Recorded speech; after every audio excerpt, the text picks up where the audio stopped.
All right, so we're supposed to simplify this expression.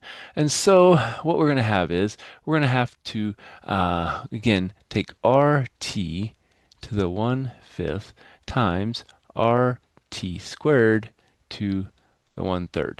So we're going to have all those multiply together. And so when we multiply, but what we're going to have to do is we're going to have to, again, add our exponents. So what we have to do is we're going to have R to the 1/5 t to the 1/5, r to the 1/3, t to the 2/3.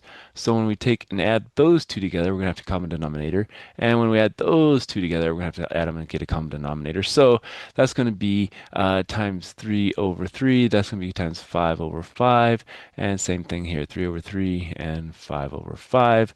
So what happens here is we have what r to the 3/15, and then t to the 3/15, and then we have r, now that's 5/15, and then that's going to be t to the 10/15.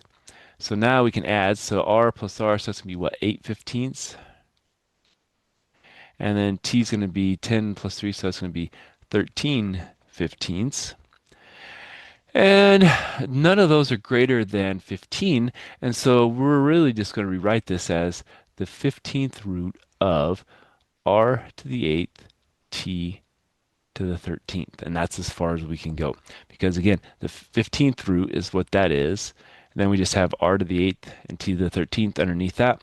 And that's what we get for our values here.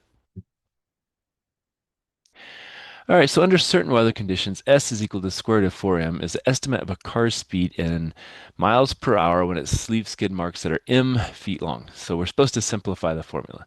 All right, well, S equals the square root of 4 times the square root of m. That's equal to 2 square root of m. So that's about as simple as we can get, I think. Now determine the minimum speed if the skid marks are 144 feet long. So if m is 144, that's going to be 2 times the square root of 144. Well, the square root of 144 is 12 times 2, so that's going to be 24 miles per hour. And so that should be the speed of the car leaving skid marks that long. Okay. Again, all of us just simplify. We didn't have to use a calculator, and as long as you know your basic square roots, then you'll be good there. All right, let's stop there. We'll come back for some more.